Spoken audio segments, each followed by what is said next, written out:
Let's be honest. Most of the anger you feel toward people isn't because they hurt you.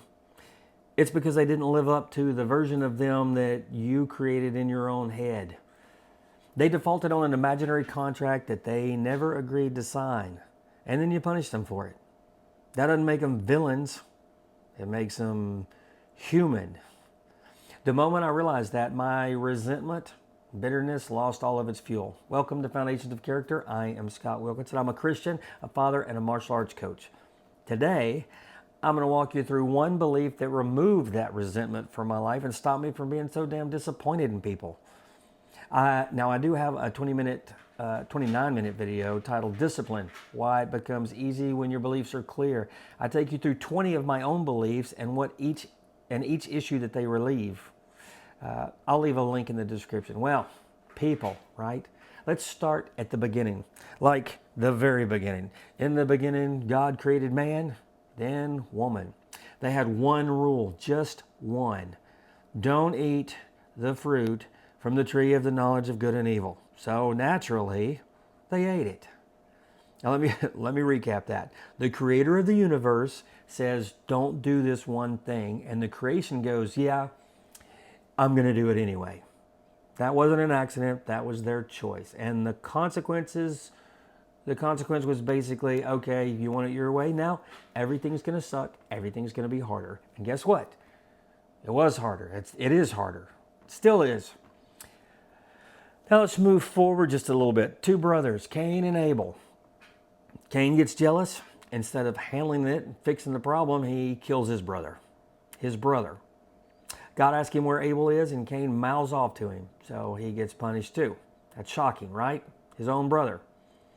And then humanity just keeps going, doing human things, again by choice. Now, you don't even have to believe the Bible to understand what's happening here.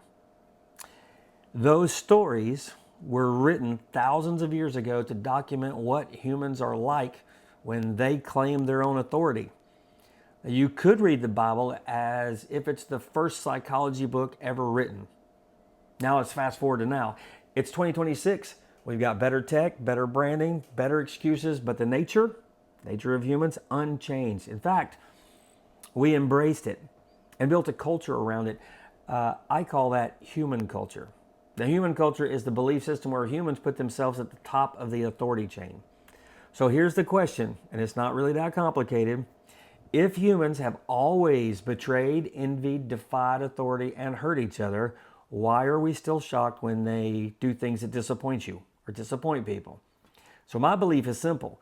People are going to disappoint you. It's in their nature. And I break that into two categories. Communicated expectation and assumed expectation both lead to disappointment. Let me explain. Communicated expectations are easy. You ask someone to do something, they say yes, then they never start.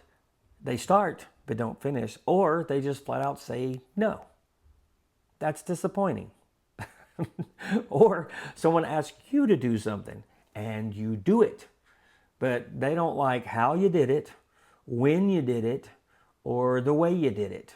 So they criticize, yell, or lose their mind. That is also disappointed. But those are communicated expectations which lead to disappointment.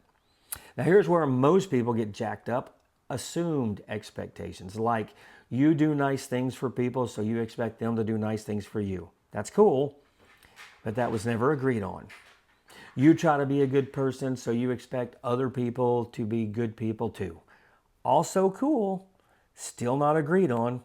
Or you help somebody and they don't notice, they don't care, they don't reciprocate. Then later, they ask you for help again and you do it. And they still don't show up for you. Now you're overloaded, bitter, and wondering why you feel like a doormat. Because that's human culture. That's how it works. And listen, I could list 1,000 ways people disappoint. Cheating, ungrateful kids, being loyal at work and still getting laid off, friends stealing from you. And yes, you've probably done some of that stuff too, because you're a people too. So when any of this happens and you ask, why would they do that? How could they do that? The answer is simple. They're human.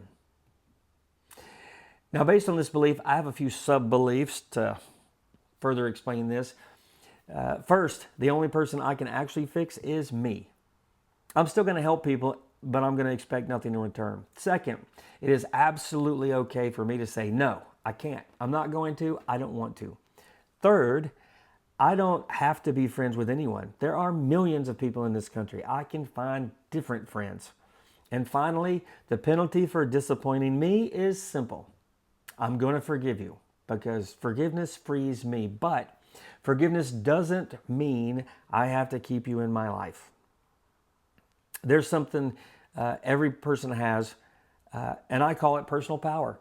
Your personal power is the power over what bothers you, what hurts you, what annoys you, what gets under your skin. You can keep it for yourself, or you can hand pieces of it to other people. For example, if my mom or dad said, Scott, I'm really disappointed in you, that would hurt. Why? Because I gave them some of my personal power. I will allow that to bother me because I respect them. And I know they would never say that unless I deserved it. But my partying friends or strangers or people I don't respect, they don't get a vote. They're just as flawed as I am. They don't get to decide who I am or what I'm worth. And here's something people also forget. No matter how put together someone looks, they're struggling with the same stuff that you are. What you see when you look at people is a brochure of their life. It's the marketing pamphlet. It's not real. It's not the truth. So I want you to know you're never alone. You're not broken. You're just human. Which means this. Why would you give your personal power, the power over what bothers you, to anyone other than the few people who actually love you and have proven it over time? So I expect people to do people things. And when they do, it doesn't jack me up. I just adapt, I adjust, I stay patient, I give grace, and I work through it. I work through what can be worked through. And another thing, I work for God, not people. When I decide what I'm going to do or who I'm going to help, I think bigger than people. I like to say it this way. I work for God, not people. That is actually how I say it in my head. That belief removes a massive amount of pressure. I'm not here to do the impossible, which is make everyone happy. I'm not even going to try. My job is to live up to the standard that God set, not to manage everyone else's emotions. And there is no mandate anywhere, not in the Bible anywhere, that requires me to keep people satisfied. So I don't. Because of that belief, I don't live with resentment or bitterness when people do things. They're human. I just don't let it bother me. And ultimately, they're God's problem.